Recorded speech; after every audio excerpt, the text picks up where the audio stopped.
প্রিয় শিক্ষার্থীরা, কেমন আছো তোমরা সবাই? আশা করছি তোমরা সবাই ভালো আছো, নিরাপদে নিজ নিজ বাড়িতে স্বাস্থ্যবিধি মেনে চলছো।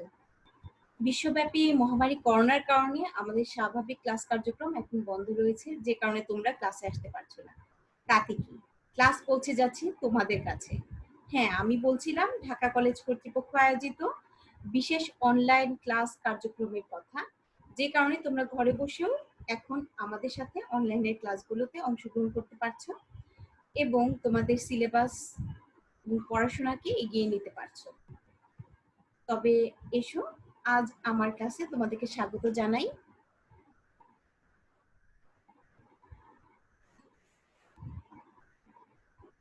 শিক্ষার্থীরা, আমি আজ তোমাদের সাথে কথা বলবো দর্শন বিভাগের প্রথম বর্ষের 103 নম্বর কোর্স নীতিবিদ্যার ভূমিকা বা ইন্ট্রোডাকশন টু এথিক্স নিয়ে। তোমাদের সাথে আছি আমি জিনান বিনতে জামান, সহকারী অধ্যাপক, দর্শন বিভাগ, ঢাকা কলেজ, ঢাকা। আমাদের আজকের পাঠ ডিওন্টোলজিক্যাল থিওরি বা কর্তব্য বিষয়ক মতবাদ। তোমরা তোমাদের ক্লাস চলাকালীন সময়ে নীতিবিদ্যার যে প্রাথমিক আলোচনাগুলো পেয়েছো, সেখানে তোমরা দেখেছো নীতিবিদ্যা হচ্ছে আচরণের একটি মূল্যায়নমূলক বিদ্যা বা জ্ঞানের সেই শাখা যেখানে আমরা একটি আচরণকে, কোনো মানুষের ঐচ্ছিক আচরণকে ভালোত্ব বা মন্দত্বের মানদণ্ডে বিভাজিত করে থাকি। তো সেই দৃষ্টিকোণ থেকে নীতিবিদ্যায় বিভিন্ন ধরনের মানদণ্ড নিয়ে আলোচনা করা হয়ে থাকে বা মোরাল স্ট্যান্ডার্ড নিয়ে আলোচনা করা হয়ে থাকে। সেরকমই একটি মোরাল স্ট্যান্ডার্ডের আলোচনায় আমরা আজকে এসেছি ডিঅন্টোলজিক্যাল থিওরি বা কর্তব্য বিষয়ক আলোচনায়, কর্তব্য বিষয়ক মতবাদ সম্পর্কে আলোচনা করতে। শিক্ষার্থীরা, ডিঅন্টোলজিক্যাল থিওরি এই শব্দটির সাথে, যেহেতু অন্টোলজিক্যাল শব্দটির একটি সম্পর্ক এখানে আমরা লক্ষ্য করছি, সেক্ষেত্রে তোমাদের স্বাভাবিকভাবে মনে আসতে পারে যে তোমরা ইন্ট্রোডাকশন টু ফিলোসফি বা দর্শনের ভূমিকা যে কোর্সটি আছে, সেই কোর্সে অন্টোলজি সম্বন্ধে যে ধারণাগুলো পেয়েছো, অন্টোলজি হচ্ছে সত্তা বিষয়ক আলোচনা বা সত্তা ধর্মী আলোচনা, তার সঙ্গে ডিঅন্টোলজিক্যাল থিওরি কোনো সাযুজ্য বা পার্থক্য আছে কিনা। এক্ষেত্রে তোমাদের জ্ঞাতার্থে প্রথমে একটি বিষয় জানিয়ে রাখছি যে ডিঅন্টোলজিক্যাল থিওরি সেই সত্তা বিষয়ক মতবাদের সমার্থক বা বিপরীতার্থক কোনো ধারণা নয়। এটি সম্পূর্ণভাবেই ভিন্নধর্মী একটি ধারণা, যা নীতিবিদ্যার দৃষ্টিকোণ থেকে কর্তব্য বা বিশুদ্ধ বুদ্ধির আলোকে আমরা আলোচনা করে থাকি। তবে এসব প্রথমে এর শাব্দিক উৎসটি আমরা বিশ্লেষণ করে ফেলি। শাব্দিক উৎস বা উৎসগত দিকটি যদি আমরা বিবেচনা করি, সেক্ষেত্রে আমরা দেখতে পাচ্ছি যে ডিঅন্টোলজি এই শব্দটি এসেছে দুটি গ্রিক শব্দ ডিয়ন এন্ড লোগোস, এই দুটি শব্দ থেকে। স্ক্রিনে তোমরা শব্দ দুটো দেখতে পাচ্ছ। ডিয়ন গ্রিক শব্দটির ইংরেজি প্রতিশব্দ হচ্ছে ডিউটি বা বাংলায় যদি আমরা বলি সেটা কর্তব্য, এবং লোগোস এই গ্রিক শব্দটির ইংরেজি প্রতিশব্দ হচ্ছে স্টাডি, যাকে আমরা আলোচনা হিসেবে উল্লেখ করতে পারি। সেদিক থেকে বিবেচনা করলে ডিওন্টোলজি এই শব্দটির স্বাভাবিক বাংলা অর্থ কর্তব্য বিষয়ক আলোচনা বা কর্তব্যবাদী আলোচনা, এই হিসাবে আমরা বলতে পারি। তাহলে আমরা কি শাব্দিক অর্থ বিশ্লেষণে এই কথা বলতে পারি না যে কর্তব্যের ধারণা থেকে কোনো কাজের ভালো বা মন্দ নির্ধারণের নীতিকে ডিওন্টোলজিক্যাল থিওরি বলে? আশা করি খুব স্বাভাবিকভাবে এক কথায় আমরা এই কথাটাই বলতে পারি যে ডিওন্টোলজিক্যাল থিওরি হচ্ছে সেই থিওরি যেখানে আমরা একটি কর্তব্যের ধারণা থেকে কোনো কাজকে ভালো বা মন্দ হিসাবে উল্লেখ করতে পারছি। আমরা একটি সংজ্ঞা যদি দিতে চাই যে ডিওন্টোলজিক্যাল থিওরিটি বলতে আমরা আসলে সত্যিকার অর্থে বা তাত্ত্বিক অর্থে কি বোঝাতে চাচ্ছি, সেক্ষেত্রে দেখা যাচ্ছে ডিওন্টোলজিক্যাল থিওরি এই ধারণাটি মোটামুটি আধুনিককালীন একটি ধারণা, যেখানে আমরা সেই নৈতিক মতবাদকে বুঝি যেখানে কোনো কাজকে এর পরিণতির বদলে এর অনুসৃত নীতির পরিপ্রেক্ষিতে ভালো বা মন্দ হিসাবে চিহ্নিত করা হয়। আমি আবারও বলছি, আমরা কোনো পরিণতি নয়, অর্থাৎ কোনো একটি কাজ ভালো বা মন্দ ফলাফল দিবে কিনা তার প্রেক্ষিতে নয়, বরঞ্চ কাজটি শুরুর সময় বা কাজটি আরম্ভের পূর্বে আমাদের মধ্যে যে অনুসৃত নীতিটি ছিল, সেই নীতির পরিপ্রেক্ষিতে আমরা নির্ধারণ করব কাজটি ভালো বা মন্দ। মনে হয় একটি উদাহরণের সাহায্যে আমরা বিষয়টিকে আর একটু স্পষ্ট করতে পারি। কিভাবে উদাহরণটা দিতে পারি? বর্তমানে করোনাকালীন সময়ের উদাহরণটাই আমরা দিই না কেন? আমরা এই করোনাকালীন সময় চিকিৎসকদের একটি গুরুত্বপূর্ণ ভূমিকা দেখছি। ধরা যাক একজন রোগী চিকিৎসকের কাছে গেলেন, তিনি গিয়েছেন অবশ্যই সুস্থতার জন্য এবং চিকিৎসকের উদ্দেশ্য হচ্ছে রোগীটিকে সুস্থ করে তোলা। সেক্ষেত্রে চিকিৎসক যথাযথ ব্যবস্থা গ্রহণ করার পরেও দুর্ভাগ্যজনকভাবে যদি রোগীটির অবস্থার অবনতি ঘটে বা রোগীটির মৃত্যু ঘটে, তখন হয়তোবা যারা পরিণতিবাদী তারা বলবেন চিকিৎসকের কাজটি নৈতিক নয়, কেননা এর পরিণতিটি ভালো নয়। কিন্তু ডিওন্টোলজিক্যাল থিওরি বা কর্তব্যবাদী ধারণার সমর্থক যারা, তারা বলবেন যেহেতু চিকিৎসকের উদ্দেশ্য ছিল ভালো, চিকিৎসক নিজের কর্তব্যবোধ থেকে রোগীর ভালো করতে চেয়েছিলেন, সেহেতু ফলাফল যাই হোক না কেন তার কাজটি অবশ্যই নৈতিক কাজ হিসাবে গ্রহণযোগ্য হবে। সহজ কথায় আমরা বলতে পারি পরিণতিবাদ বিরোধী বিশুদ্ধ একটি বৌদ্ধিক নীতি হিসাবে আমরা ডিওন্টোলজিক্যাল থিওরিকে ব্যাখ্যা করতে পারি।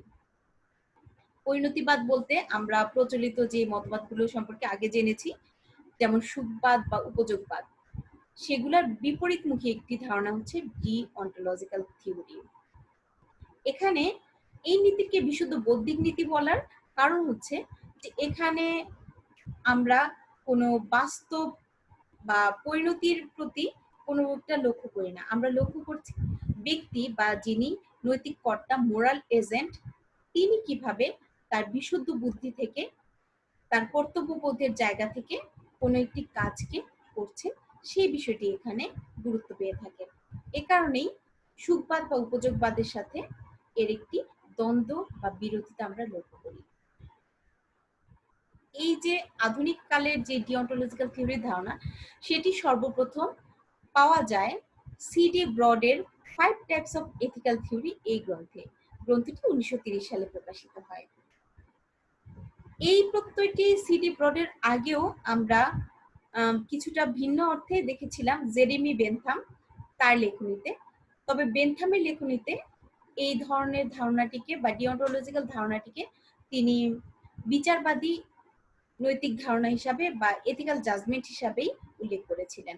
তবে ডিওন্টোলজিক্যাল থিওরি বা কর্তব্যবাদী যে মতবাদ, বিশুদ্ধ বুদ্ধিবাদী যে নৈতিক মতবাদ, সেই হিসাবে আমরা সর্বপ্রথম 5 টাইপস অফ এথিক্যাল থিওরি গ্রন্থটিতেই সিডি ব্রডের মাধ্যমে পেয়ে থাকি। ডিওন্টোলজিক্যাল থিওরির যে পুরোহিত বা প্রবক্তা আমরা যাকে বলতে পারি, তিনি হচ্ছেন জার্মান দার্শনিক ইমানুয়েল কান্ট। জার্মান দার্শনিক ইমানুয়েল কান্ট প্রদত্ত যে নৈতিক মতবাদ, তাকেই মূলত আমরা ডিওন্টোলজিক্যাল থিওরি হিসাবে আখ্যায়িত করে থাকি। পর্দায় আমরা দেখতে পাচ্ছি যে কান্টের নীতি দর্শনকে ডিওন্টোলজিক্যাল থিওরি বা কর্তব্যবাদী মতবাদ হিসাবে গ্রহণ করার পেছনে দুটি উল্লেখযোগ্য কারণ রয়েছে। প্রথম কারণ হিসাবে আমরা বলতে পারি কান্টের মতে কোনো কাজ তখনই নৈতিক হয় যখন তা কর্তব্যবোধ থেকে উৎসারিত হয়। সব ধরনের কাজকে কান্ট নৈতিক হিসাবে উল্লেখ করেন না। আমরা অনেক কাজ এমনিতেই করে থাকি যেখানে আমাদের কর্তব্যের কোনো ধারণা থাকে না বা কর্তব্যের কোনো তাগিদ আমাদের থাকে না। সে ধরনের কাজগুলোকে কান্ট নৈতিক কাজের মূল্যায়িত করেন না। কারণ সেসব কাজগুলোকে নৈতিক কাজ হিসেবে উল্লেখ করবেন যেখানে আমাদের বিশুদ্ধ বুদ্ধিজাত কর্তব্যের ধারণাটি নিহিত থাকবে। অর্থাৎ তুমি যে কাজটিকে তোমার কর্তব্যবোধের মাধ্যমে করে থাকো বা তোমার কর্তব্যবোধ থেকে করে থাকো, সেটি তোমার নৈতিক কাজ হিসাবে বিবেচ্য হবে। অন্য কোনো কাজকে আমরা নৈতিক কাজ বলে বিবেচনা করতে পারি না অ্যাকর্ডিং টু ডিওন্টোলজিক্যাল থিওরি। দ্বিতীয়ত আমরা যেটা দেখতে পাচ্ছি, কোনো কাজকে ফলাফলের জন্য না, বরং কর্তার প্রেষণা বা উদ্দেশ্যের অর্থাৎ মোটিভের কারণেই ভালো বা মন্দ বলা হয়ে থাকে। কান্টের এই বিষয়টি খুবই গুরুত্বের সাথে আমাদের আলোচনা করতে হবে, কেননা সুখবাদ বা উপযোগবাদের যে ধারণাগুলো আমরা পেয়ে থাকি, সেখানে আমরা দেখেছি যে কোনো একটা কাজের পরে, মানে কাজটি সম্পূর্ণ হওয়ার পরে তার ফলাফল ভালো কি মন্দ, তার ভিত্তিতেই একটি কাজকে আমরা ভালোত্ব বা মন্দত্বের লেবেল দিয়ে থাকি বা মানদণ্ডে দণ্ডিত করে থাকি। কিন্তু কান্টের মতে কোনো কাজের ক্ষেত্রে তার পরিণতি নয়, বরঞ্চ কাজটি শুরুর সময় বা কাজটির শুরু করার আগে মোরাল এজেন্ট বা নৈতিক কর্তা যিনি কাজটি করছেন তার মধ্যে যে প্রেষণা কাজ করেছে, তার মধ্যে যে মোটিভটা ছিল, কাজের যে উদ্দেশ্যটা নিয়ে উনি কাজটা শুরু করেছিলেন, তাই হবে মূলত কাজের ভালো বা মন্দের মানদণ্ড। তাহলে এখানে নিশ্চয়ই আমরা বুঝতে পারছি যে পরিণতিবাদ বিরোধী মতবাদ হিসাবে কান্ট তার মতবাদটিকে প্রতিষ্ঠিত করতে চেয়েছেন, এবং যেহেতু তিনি বিশুদ্ধ বুদ্ধির উপর অতিরিক্ত জোর দিয়েছেন, এই কারণে কান্টের এই মতবাদকে বা ডিওন্টোলজিক্যাল থিওরিকে কান্টের বুদ্ধিবাদী নৈতিক দর্শন হিসাবেও অনেক ক্ষেত্রে উল্লেখ করা হয়ে থাকে। আমি আবারও বলছি, ডিওন্টোলজিক্যাল থিওরিকে অনেক ক্ষেত্রে কান্টের বুদ্ধিবাদী নৈতিক দর্শন হিসাবেও উল্লেখ করা হয়ে থাকে। কান্ট বিভিন্ন গ্রন্থে তার নৈতিক মতবাদকে গ্রন্থিত করার একটা প্রচেষ্টা নিয়েছেন। ইমানুয়েল কান্ট যেসব গ্রন্থগুলোতে নৈতিক মতবাদ হিসাবে ডিওন্টোলজিকে উপস্থাপন করেছেন, তার মধ্যে সবচেয়ে গুরুত্বপূর্ণ গ্রন্থটি হচ্ছে ground work in the metaphysics of morals, যা 1785 খ্রিস্টাব্দে প্রকাশিত হয়।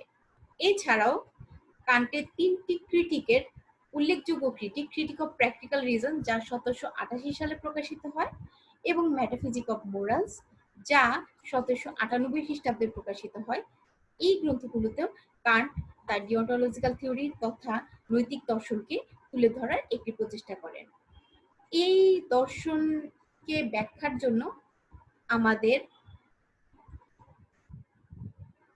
কান্টের মতকে বিশ্লেষণ করলে আমরা যদি দেখতে পাই, সেক্ষেত্রে দেখছি যে নৈতিক মতের ক্ষেত্রে কান্ট ছিলেন বুদ্ধিবাদী।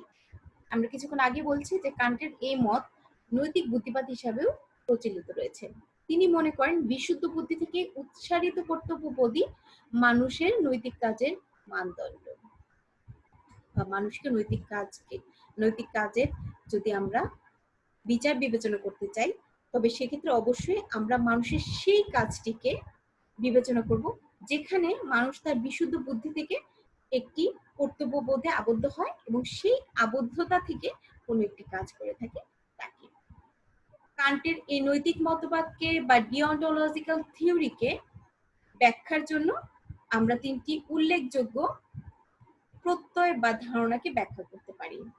প্রথমত হচ্ছে সদিচ্ছা বা গুডউইল, দ্বিতীয়ত কর্তব্যের জন্য কর্তব্য বা ডিউটি ফর ডিউটিস শেক, এবং তৃতীয়ত শর্তহীন আদেশ বা ক্যাটাগরিক্যাল ইম্পারেটিভ।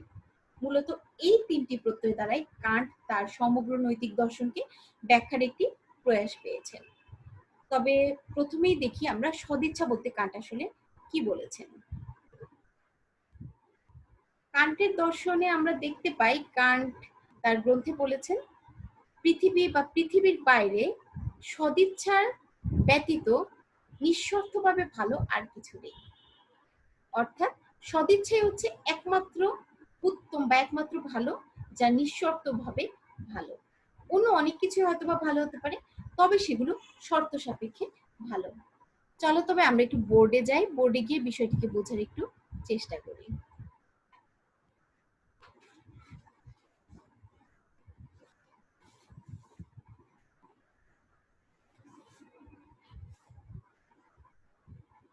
শিক্ষার্থীরা তোমরা লক্ষ্য করো, সদিচ্ছা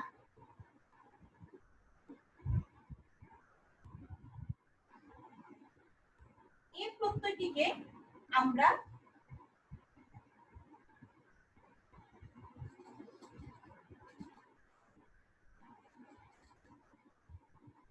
বিশ্লেষণ করলে দুটি শব্দকে পেয়ে থাকি। প্রথমত সৎ আর দ্বিতীয়ত ইচ্ছা। সব ধরনের ইচ্ছা কিন্তু সদিচ্ছা নয়। যে ইচ্ছার পিছনে সততা থাকবে, অর্থাৎ যে ইচ্ছা হবে শর্তহীনভাবে সৎ, সেই ইচ্ছাই কিন্তু সদিচ্ছা। আমরা কিছুক্ষণ আগে বললাম কান্টের ভাষ্য মতে পৃথিবীতে বা পৃথিবীর বাইরে এমন কিছু নেই যা সদিচ্ছার মতো ভালো। অনেক কিছুই ভালো হতে পারে, সম্পদ ভালো, স্বাস্থ্য ভালো, চরিত্র ভালো, তবে এর সবকিছুর সাথে যদি সদিচ্ছা প্রত্যয়টি না থাকে বা সদিচ্ছার ধারণাটি না থাকে, তবে কখনোই তা ভালো হতে পারে না।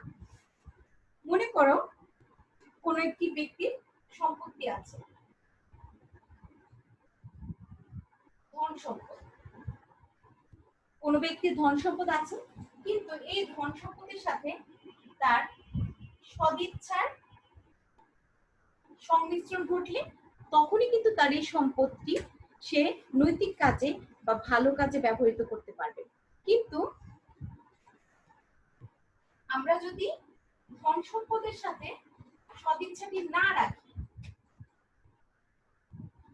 অর্থাৎ সদিচ্ছাকে আমি বাদ দিয়ে শুধু ধন সম্পদের দিকে মনোনিবেশ করি, সেক্ষেত্রে কিন্তু আর তার কোনো কাজকে নৈতিক কাজের মর্যাদা আমরা দিতে পারছি না, কেননা তার মধ্যে সেই সততার দিকটির অভাব আমরা লক্ষ্য করছি। তাহলে স্বাভাবিকভাবে কান্টের কথাকে আমরা মেনে নিতে পারি যে সদিচ্ছাই হচ্ছে পৃথিবীতে একমাত্র নিঃশর্তভাবে সৎ। অন্য সবকিছু সৎ হতে পারে, অন্য সবকিছু নৈতিক বা ভালো হতে পারে, তবে সেক্ষেত্রে অবশ্যই তার সাথে সদিচ্ছার সংযোগ থাকা জরুরি।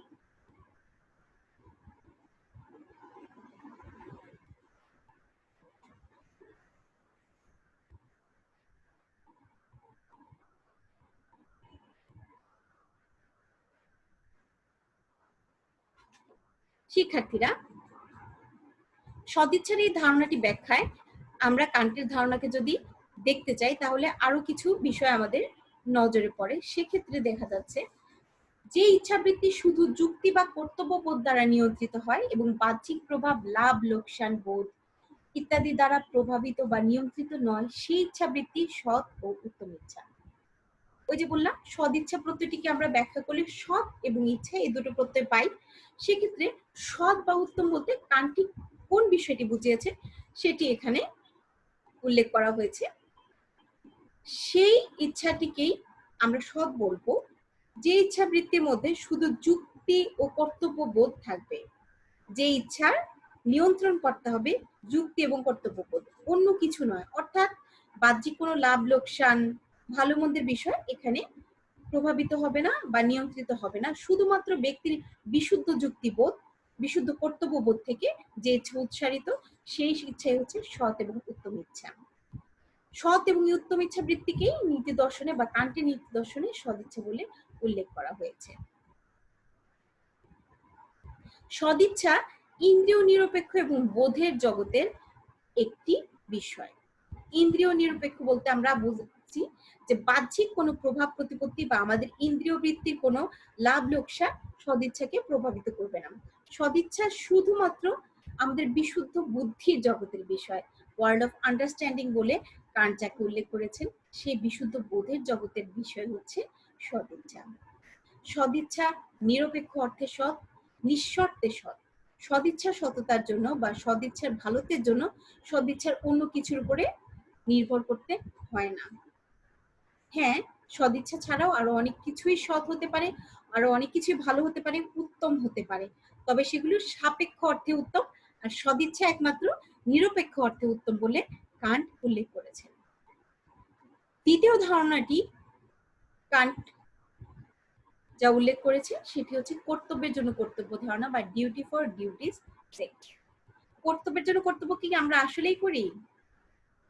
বাস্তব জীবনে আমরা যদি লক্ষ্য করি, আমরা সাধারণভাবে যে কোনো কর্তব্য করার ক্ষেত্রে হয়তো এর ভালো বা মন্দের বিচার বিবেচনা করে থাকি, কিন্তু কান্টের মতে নৈতিক ভাবে আমি সেই বিষয়টিকে বিবেচনা করব যখন আমি কোনো কর্তব্যটিকে শুধুমাত্র কর্তব্য ভেবেই করব। তাহলে এখানে কথা আসছে যে কর্তব্য বলতে আমরা আসলে কি বুঝি? কর্তব্য বলতে আমরা যা বুঝি কান্টের ভাষ্যমতে সেটা হচ্ছে কর্তব্য হচ্ছে মানুষের যুক্তিবোধ থেকে সৃষ্ট বিশেষ এক ধারণা যা বহি নিয়ন্ত্রণ থেকে মুক্ত। আবার বলছি, কর্তব্য হচ্ছে মানুষের যুক্তিবোধ থেকে সৃষ্ট বিশেষ এক ধারণা যা বহি নিয়ন্ত্রণ থেকে মুক্ত। বারবারই আমরা কিন্তু এই একটা বিষয় লক্ষ্য করছি যে কান্ট পরিণতিবাদের বিরোধিতা করেছেন, যে কোনো প্রকার পরিণতির কথা বা বাহ্যিক লাভ ক্ষতির কথা কান্ট প্রাধান্য দেননি। তিনি বলেছেন এটি একটি যুক্তিবোধের বিষয়, এটি একটি বুদ্ধির বিষয়, বিশুদ্ধ বুদ্ধি বা বিশুদ্ধ যুক্তিবোধ থেকেই মানুষের এই কর্তব্যের ধারণাটি এসে থাকে। আমি একটি কাজকে যখন আমার কর্তব্যের দিক থেকে বা আমার বিশুদ্ধ যুক্তির দিক থেকে করণীয় বলে মনে করব, তখন সেটি হবে আমার কর্তব্য। ইচ্ছাবৃত্তি যখন নৈতিক আইন মানতে বাধ্য করে, তখন সে আইন থেকে যে বিশেষ কাজ অনুষ্ঠিত হয় এবং যে কাজ করার দায়িত্ব ইচ্ছাবৃত্তির উপর আরোপিত হয় তাকেই কর্তব্য বলে। এখানে ইচ্ছাবৃত্তি বলতে কিছুক্ষণ আগে আমরা বিশ্লেষণ করলাম যে সদিচ্ছাকে কান্ট আসলে নৈতিক ইচ্ছাবৃত্তি মর্যাদা দিয়েছে। সদ ইচ্ছা থেকে আমরা যখন কোনো কাজ করি তখন সেটি একটি নৈতিক আইনে পরিণত হয় এবং এই নৈতিক আইন মানতে বাধ্য করতে আমরা একটি বিশেষ কাজকে অনুসরণ করি এবং যে কাজ করার দায়িত্ব আমাদের ইচ্ছাবৃত্তির উপর আরোপিত হয়।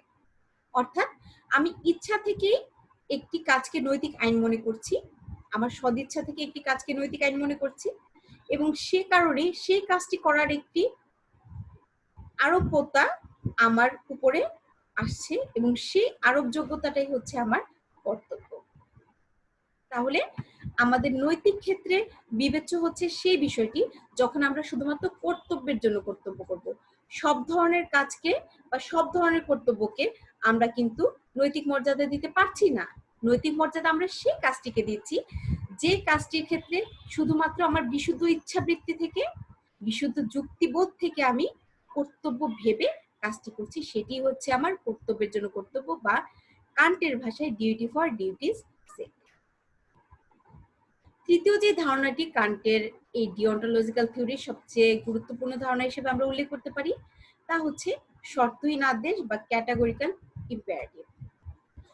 শর্তহীন আদেশ হলো বৌদ্ধিক বা আকারগত একটি আদেশ যা কর্মনীতি গ্রহণ করার জন্য কোনটি নৈতিক বা কোনটি অনৈতিক তা নির্ধারণ করে থাকে। এরূপ আদেশ ব্যক্তির নিজের উপর নিজের আদেশ। এই বিষয়টি খুবই জরুরি একটি বিষয়। আমরা একটু বোর্ডে যাচ্ছি এই শর্তহীন আদেশের ধারণাটিকে কিছুটা ব্যাখ্যার জন্য।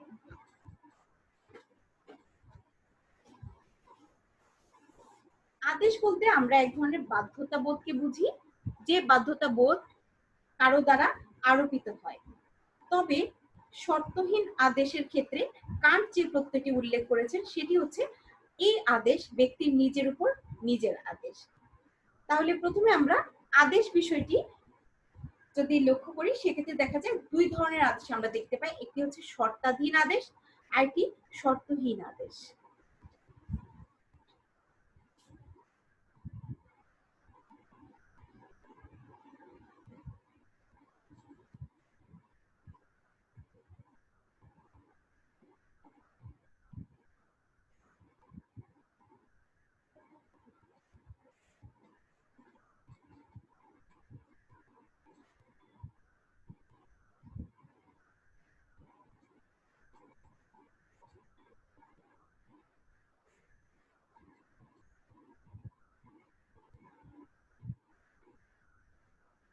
লক্ষ্য করো শিক্ষার্থীরা,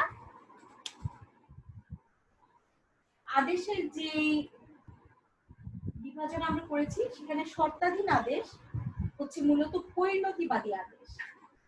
অর্থাৎ এই ধরনের আদেশ কোনো না কোনো পরিণতির উদ্দেশ্যেই আমাদের উপর আরোপিত হয়ে থাকে। যেমন ধর্মীয় আদেশগুলোকে আমরা এক ধরনের শর্তাধীন আদেশ বলতে পারি। আমরা বিশ্বাস করি, বিশেষ করে যারা ধর্মীয় ধ্যান ধারণা বিশ্বাসী আমরা জানি যে ধর্মে ন্যায় অন্যায়ের একটি মৃত্যু পরবর্তী বিচারের বিষয় রয়েছে, যেখানে আমাদের কিছু না কিছু প্রাপ্তি ঘটবে, সেটা ন্যায়ের জন্য হয়তো বা ভালো কিছু প্রাপ্তি বা স্বর্গপ্রাপ্তি ঘটে, আর অন্যের জন্য কিছু মন্দ প্রাপ্তি বা নরকবাসী হওয়ার একটি সম্ভাবনা থেকে যায়। এই যে ভয় থেকে, এই যে ভীতি থেকে মানুষ যে আদেশগুলো পালন করে সেগুলো হচ্ছে এক কথায় অনেকটা শর্তাধীন আদেশ। কারণ এক্ষেত্রে পরবর্তীতে ভালো বা মন্দ কিছু প্রাপ্তি বা অপ্রাপ্তির ধারণা থেকে যায়। কিন্তু কান্ট যে আদেশটিকে শর্তহীন আদেশ উল্লেখ করেছেন, এই শর্তহীন আদেশের ধারণায় আমরা কান্টকে দেখতে পাচ্ছি শর্তহীন আদেশ হচ্ছে সম্পূর্ণভাবে পরিণতি মুক্ত একটি আদেশ। এই পরিণতি মুক্ত হওয়ার কারণ কান্ট বিশুদ্ধ বুদ্ধিকে সর্বোচ্চ স্থান দিয়েছেন এবং আমরা একটু পরে আরো বেশি গভীর আলোচনায় দেখতে পাবো যে কান্ট মানুষকে সর্বোচ্চ মর্যাদা দিয়েছেন। এই কারণে কান্ট বিশ্বাস করেন যে কোনোভাবে মানুষকে কোনো পরিণতির দ্বারা আবদ্ধ করে কোনো নৈতিকতায় আমরা বিচার বিবেচনা করতে পারি না। মানুষকে আমরা যদি সর্বোচ্চ সম্মান দিতে চাই, অবশ্যই মানুষের বুদ্ধি বা যুক্তিবোধকে আমার সম্মানিত করতে হবে। সেক্ষেত্রে এই বিষয়টিকে আমাদের এড়িয়ে যেতে হয়, অর্থাৎ পরিণতির দিকটিকে আমাদের এড়িয়ে যেতে হয়।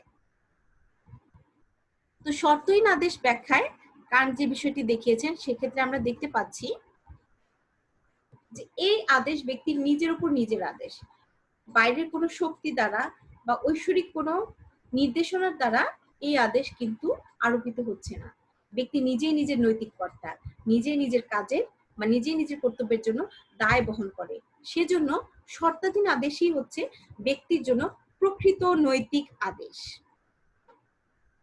শর্তাধীন বা শর্তহীন আদেশের এই ব্যাখ্যা থেকে, শর্তহীন আদেশের যে ব্যাখ্যা আমরা কান্টের দর্শনে পাই, সেখানে দেখছি যে কান্ট তিনটি নীতির ভিত্তিতে তার এই শর্তহীন আদেশ বা ক্যাটেগরিক্যাল ইম্পারেটিভকে ব্যাখ্যা করেছেন। প্রথম নীতিতে কান্ট বলেন, act only according to the maxim whereby you can at same time will that it should become a universal law without contradiction। অর্থাৎ এমন ভাবে কাজ করো যেন তা সার্বজনীন প্রাকৃতিক আইনে পর্যবেসিত হয়, কোনো প্রকার দ্বন্দ্ব ছাড়া, কোন ধরনের কন্ট্রাডিকশন ছাড়াই। আমরা যদি আমাদের কাজকে একটি বিশ্বজনীনতা দিতে পারি বা একটি প্রাকৃতিক আইনের মর্যাদা দিতে পারি যা সবার জন্য সমান, সেক্ষেত্রেই কিন্তু আমার কাজটি প্রকৃত অর্থে শর্তহীন একটি আদেশের অনুগামী কাজ হিসাবে উল্লেখ হয়, বা শর্তহীন আদেশের অনুগামী কর্তব্য হিসাবে আমরা উল্লেখ করতে পারি। বিষয়টিকে আরেকটু স্পষ্টভাবে উল্লেখ করি। আমরা যখন কোনো কাজ করব, তখন আমাদের কাজের উদ্দেশ্যটা এমন হতে হবে যেন আমার এই কাজটি সবাই মেনে নেয় বা সবাই এই কাজটিকে নৈতিক মর্যাদা দিতে বাধ্য হয়। কেন বাধ্য হয়? আমার কাজের প্রকৃতিটি এমন হবে সেটি যেন একটি বিশ্বজনীন বা প্রাকৃতিক আইন হিসাবে প্রত্যেকের ক্ষেত্রে সমভাবে প্রযোজ্য হয়। অর্থাৎ এক্ষেত্রে কোনো কন্ট্রাডিকশন থাকবে না, এক্ষেত্রে কোনো দ্বন্দ্ব থাকবে না। কেউ একে গ্রহণ করবে নৈতিক হিসাবে, কেউ একে অনৈতিক হিসাবে গ্রহণ করবে, এমন কোনো বিরোধ এখানে যেন না থাকে। সেভাবেই আমাদের একটি কাজকে নৈতিক কাজ হিসাবে গ্রহণ করতে হবে বা নৈতিক কাজের নীতি হিসাবে আমাদের গ্রহণ করতে হবে। শর্তহীন আদেশ তবে সেই কাজকেই আমাদের উপর আরোপ করে কর্তব্য হিসাবে, যে ক্ষেত্রে আমার কাজটি একটি বিশ্বজনীন প্রাকৃতিক আইনে আমি গ্রহণ করতে পারি বা ব্যক্তি বিশ্বজনীন প্রাকৃতিক আইন হিসাবে সকলের কাছে গ্রহণযোগ্যতা পায়। দ্বিতীয়ত যে নীতিটি দেখতে পাই, সেখানে কান্ট বলেন, act in such a way that you treat humanity, whether in your own person or in the person of any other, never merely as a means to an end, but always at the same time as an end। Immanuel কান্টের এই কথাটি একটি বিশেষ ব্যঞ্জনাপূর্ণ কথা, অর্থাৎ সব মানুষই শতমূল্যে মূল্যবান, তাই কোনো মানুষকে উপায় নয়, সর্বদা উদ্দেশ্য হিসাবে বিবেচনা করতে হবে। এখানে কান্ট মানুষের মানবিক মর্যাদাটিকে সর্বোচ্চ স্থান দিয়েছেন। আমরা যদি দেখি, মানুষের প্রত্যেকটি মানুষের, সে যে যে অবস্থানেই থাকুক না কেন, তার অবশ্যই শতমূল্য রয়েছে, অর্থাৎ তার মূল্যটা তার নিজস্ব মূল্য। এক্ষেত্রে বাহ্যিক কোনো কিছু তার উপর আরোপিত হলে সে মূল্যবান হচ্ছে তা নয়, সে মূল্যবান হচ্ছে তার নিজ গুণেই। যেহেতু সে মানুষ, সে কারণেই সে মূল্যবান। এই মূল্যের পিছনে অন্য কোনো কিছুর কোনো প্রভাব প্রয়োজন হয় না। এই কারণে মানুষের এই শতমূল্য থাকার কারণে, অর্থাৎ প্রত্যেক মানুষই যেহেতু মূল্যবান, প্রত্যেক মানুষই যেহেতু নিজ গুণে মূল্যবান, সেজন্য মানুষকে আমি সর্বদা কোনো একটি নৈতিক বিষয়ের উদ্দেশ্য হিসাবে গ্রহণ করতে পারি, কখনোই উপায় হিসাবে নয়। যেমন একটি উদাহরণ দিয়ে আমরা যদি বিষয়টি বোঝাতে চাই, আমরা দেখতে পাই যে বর্তমান সময়ে অনেক ক্ষেত্রেই তৃতীয় বিশ্বের দেশগুলোর উপরে উন্নত বিশ্বের অনেক বৈজ্ঞানিক পরীক্ষা নিরীক্ষাগুলো করা হয়ে থাকে, যেখানে মানুষকে হয়তোবা শুধুমাত্রই এই পরীক্ষণাগারের একটি গিনিপিগের মর্যাদা দেওয়া হয়, মানুষের মর্যাদা এখানে দেওয়া হচ্ছে না। অর্থাৎ সেখানে মানুষকে একটি কাজের উপায় হিসাবে ব্যবহার করা হচ্ছে। ধরা যাক একটি নতুন ঔষধ আসবে, যে ঔষধের কার্যকারিতাটা জানতে চাওয়া হচ্ছে, সেজন্য একটি পরীক্ষণ গ্রুপ হিসাবে তৃতীয় বিশ্বের কিছু দরিদ্র মানুষকে বেছে নেওয়া হলো, সেখানে তাদের উপরে সেই পরীক্ষা নিরীক্ষা করে দেখা হলো যে এই ওষুধটি আসলেই কার্যকর হবে কি না হবে। লক্ষ্য করো, এখানে কিন্তু এই মানুষগুলোকে তাদের প্রকৃত মর্যাদা দেওয়া হলো না, তাদেরকে শুধুমাত্র ভবিষ্যতে একটি উন্নত প্রজন্মের জন্য কিংবা ভবিষ্যৎ প্রজন্মের জন্য একটি পরীক্ষণাগারের কিছু পরীক্ষণ সামগ্রীর মতো ব্যবহার করা হলো, মানুষের মর্যাদা এখানে দেওয়া হলো না। কোনো সময়ই মানুষকে এই ধরনের নৈতিক মূল্যায়ন করা যাবে না। মানুষকে সবসময়, প্রতিটি মানুষকে সবসময় আমাদের উদ্দেশ্য হিসাবে নিতে হবে, অর্থাৎ মানুষকে মানুষের মর্যাদায় প্রতিষ্ঠিত করতে হবে। একটি যুক্তিবাদী প্রাণী হিসাবে মানুষকে সবসময় কাজের এন্ড বা উদ্দেশ্য হিসাবে আমি উল্লেখ করব। মানুষই হবে নৈতিক কাজের শেষ লক্ষ্য, মানুষের মঙ্গলই হবে নৈতিক কাজের শেষ লক্ষ্য। কখনো মানুষকে আমি কোনো একটি লক্ষ্য অর্জনের উপায় হিসাবে গ্রহণ করতে পারবো না। কান্টের শর্তহীন আদেশের এই ধারাটি দ্বারা মানুষের মর্যাদা কান্ট বিশেষভাবে প্রতিষ্ঠিত করেছেন। তৃতীয়ত যে ধারাটি রয়েছে সেখানে আমরা দেখতে পাচ্ছি কান্ট বলেন, therefore every rational beings must so act as if he were through his maxim always a legislating member in the universal kingdom of apes। অর্থাৎ সমস্ত যুক্তিজীবী বা সমস্ত যুক্তিবাদী প্রাণী বিশ্বজনীন আইন প্রণয়নের ক্ষমতা রাখে। এটিকে যদি আমরা দ্বিতীয় যে ধারণা তার একটি অংশ হিসাবে উল্লেখ করি, সেটা বোধহয় খুব একটা ভুল হবে না, কারণ আমরা দ্বিতীয় যে পয়েন্টটি লক্ষ্য করলাম সেখানে দেখলাম যে কান্ট মানুষকে স্বীয় মর্যাদায় প্রতিষ্ঠিত সত্তা হিসাবে দেখেছেন, এবং স্বীয় মর্যাদা বা শতমূল্যে মূল্যবান প্রাণী হিসাবে মানুষের মধ্যে যুক্তিবোধ থাকবে, মানুষের মধ্যে বুদ্ধি আছে। এই বুদ্ধি বা এই বিশুদ্ধ যুক্তিবোধ থেকে প্রত্যেক মানুষেরই বিশ্বজনীন আইন প্রণয়নের ক্ষমতা আছে, অর্থাৎ প্রত্যেক মানুষই তার কাজটিকে একটি সার্বিকতা দিতে পারে, একটি সার্বিক মর্যাদায় প্রতিষ্ঠিত করতে পারে। তাহলে শিক্ষার্থীরা একটু লক্ষ্য করলে আমরা দেখি যে কান্টের যে ডিওন্টোলজিক্যাল থিওরি বা কর্তব্য বিষয়ক যে মতবাদ, সেই মতবাদটি মূলত সদিচ্ছা থেকে উৎসারিত, কর্তব্যবোধ দ্বারা পরিচালিত এবং শর্তহীন আদেশ মানুষকে সর্বোচ্চ মর্যাদায় প্রতিষ্ঠিত করে নৈতিক যে মনোভাব সেটিকে মূল্যায়ন করার একটি প্রয়াস তৈরি করে। কান্টের এই মতবাদটিকে যেহেতু বিশুদ্ধ বুদ্ধি দ্বারা আমরা একটি গুরুত্বপূর্ণ অবস্থানে মানুষকে বিবেচনা করতে পারি, সেজন্য কান্টের এই ধারণাটিকে অনেক ক্ষেত্রে বুদ্ধিবাদী নৈতিক মতবাদ হিসাবে অনেকে প্রতিষ্ঠিত করে থাকেন। এরপরেও দেখা যাচ্ছে যে পরিণতিবাদ বিরোধী হওয়ার কারণে কান্টের এই মতটিকে অনেকে অনেকভাবে সমালোচনা করেছেন। এই বিষয়টিকে এখন চলো আমরা একটি স্লাইডের মাধ্যমে দেখি। আমরা আগে বলেছি কোনো মতবাদই কিন্তু সমালোচনার ঊর্ধ্বে নয়। প্রত্যেকটি নৈতিক মতবাদ বা প্রত্যেকটি দার্শনিক মতবাদেরই পক্ষে বিপক্ষে অনেক ধ্যান ধারণা রয়েছে, তাই কান্টের এই মতবাদটিও সমালোচনার ঊর্ধ্বে নয়। সেদিক থেকে লক্ষ্য করলে কান্টের এই উল্লেখযোগ্য যে সমালোচনাগুলো রয়েছে তাকে আমরা তিনটি প্রধান সমালোচনা আকারে উল্লেখ করেছি। প্রথমত, দার্শনিক জি মুরের মতে সদিচ্ছা একমাত্র শতমূল্যে মূল্যবান বলায় তা বিভ্রান্তির সৃষ্টি হয়েছে, কারণ যা শতমূল্যে মূল্যবান তার একটি বাহ্যিক মূল্য থাকবে, কিন্তু কান্ট তা অস্বীকার করেন। জি মুরের এই কথাটি একটি পরিণতিবাদের দিকে আমাদের উল্লেখ করে। পরিণতিবাদ আসলে বাহ্যিক লাভ লোকসানের প্রতি লক্ষ্য করে, কিন্তু কান্ট যেহেতু পরিণতিবাদ বিরোধী ডিওন্টোলজিক্যাল যে থিওরিটিকে উল্লেখ করেছেন, সেখানে তিনি দেখিয়েছেন যে সদিচ্ছাই হচ্ছে জগতে একমাত্র ভালো, শর্তহীনভাবে ভালো এবং অন্য সবকিছু সাপেক্ষ অর্থে ভালো। সেদিকটি যদি লক্ষ্য করি, সদিচ্ছাকে শতমূল্যে মূল্যবান হিসেবেই কান্ট উল্লেখ করেছেন, কিন্তু শতমূল্যে মূল্যবান হওয়ার পরেও সদিচ্ছার কোনো বাহ্যিক মূল্যকে কান্ট স্বীকার করেননি। কান্ট বলেনি যে সদিচ্ছার কারণে পরিণতিতে এই ভালো বা এই মন্দ হবে। সেদিক থেকে মুরের এই সমালোচনাটিকে আমরা গ্রহণ করতে পারি যে কান্ট নিজে একটি দ্বন্দ্বের সৃষ্টি করেছেন, যে সদিচ্ছাকে এক অর্থে শতমূল্যে মূল্যবান বলছে, অন্যদিকে আবার বাহ্যিক পরিণতির সাথে এই সম্পর্কহীনতাকেও কান্ট উল্লেখ করেছে, যে কারণে এখানে একটি বিভ্রান্তির সৃষ্টি হয়েছে। দ্বিতীয়ত যে ধারণাটিকে দেখা যাচ্ছে সেটা হচ্ছে কান্ট বুদ্ধিকে গুরুত্ব দিতে গিয়ে ইন্দ্রিয়কে পুরোপুরি অস্বীকার করেন, যার ফলে এটি আকারগত ধারণায় পর্যবসিত হয়েছে। মানুষের দুটি গুরুত্বপূর্ণ বৃত্তি হচ্ছে বুদ্ধিবৃত্তি এবং জীববৃত্তি, তার কোনোটি ছাড়াই কিন্তু মানুষের সম্পূর্ণতা পায় না। কিন্তু কান্টের এই নীতি দর্শন যদি আমরা ব্যাখ্যা করি, সেক্ষেত্রে আমরা দেখতে পাচ্ছি যে কান্ট তার পুরোটা নীতি দর্শনই শুধুমাত্র বিশুদ্ধ বুদ্ধির উপরে জোর দিয়ে মানুষকে যুক্তিবাদী প্রাণী হিসাবে প্রতিষ্ঠিত করার একটি প্রয়াস পেয়েছেন। এক্ষেত্রে তিনি মানুষের ইন্দ্রিয় বৃত্তিটিকে বা জীববৃত্তিটিকে সম্পূর্ণভাবে অস্বীকার করার একটি প্রচেষ্টা করেছেন।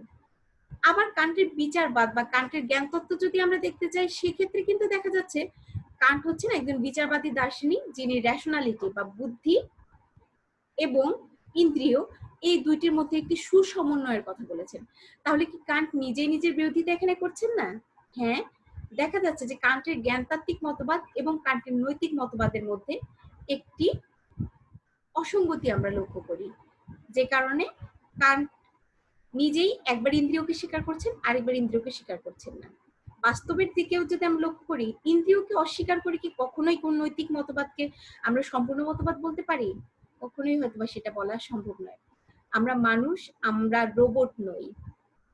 শুধুমাত্র যন্ত্রের পক্ষেই সম্ভব একটি কমান্ড বা নির্দেশ অনুযায়ী চলা।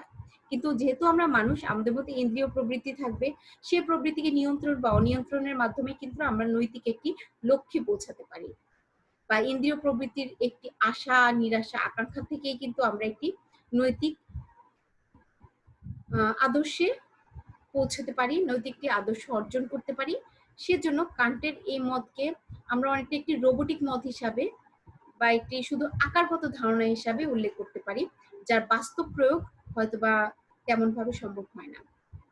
এই আকারগত বা রূপগত ভিত্তির কারণে কান্ট নীতি দর্শনের ক্ষেত্রে অনেকটা বাস্তব বিমুখ একটি অবস্থায় উন্নীত হয়েছেন। তৃতীয়ত যে ধারণাটি দেখতে পাচ্ছি সেটি হচ্ছে প্রচলিত ধর্মীয় ধারণার সাথে এটি সঙ্গতিবিহীন। কান্ট যে ডিওন্টোলজিক্যাল থিওরির কথা বলেছেন, সেখানে তিনি পরিণতির ক্ষেত্রে সম্পূর্ণভাবে নিশ্চুপ থেকেছেন বা পরিণতিকে সম্পূর্ণভাবে অস্বীকার করেছেন। কিন্তু প্রচলিত যে ধর্মগুলো রয়েছে, যে ধর্মমতগুলো রয়েছে, সেখানে দেখা যাচ্ছে ভালো মন্দ ন্যায় অন্যায়ের ক্ষেত্রে আমরা কোনো না কোনো ভাবে এর পরিণতি দ্বারা প্রভাবিত হয়ে থাকি। যেমন এই পৃথিবীতে আমরা যদি আমরা কোনো ভালো কাজ করলে, কাউকে সাহায্য করলে, হয়তোবা ভবিষ্যতে বা মৃত্যু পরবর্তী সময়ে আমরা একটি ভালো ফলের আশা করতে পারি, এবং সে থেকেও কিন্তু অনেক মানুষ নৈতিক জীবনযাপন নিয়ে উদ্বুদ্ধ হয়ে থাকে।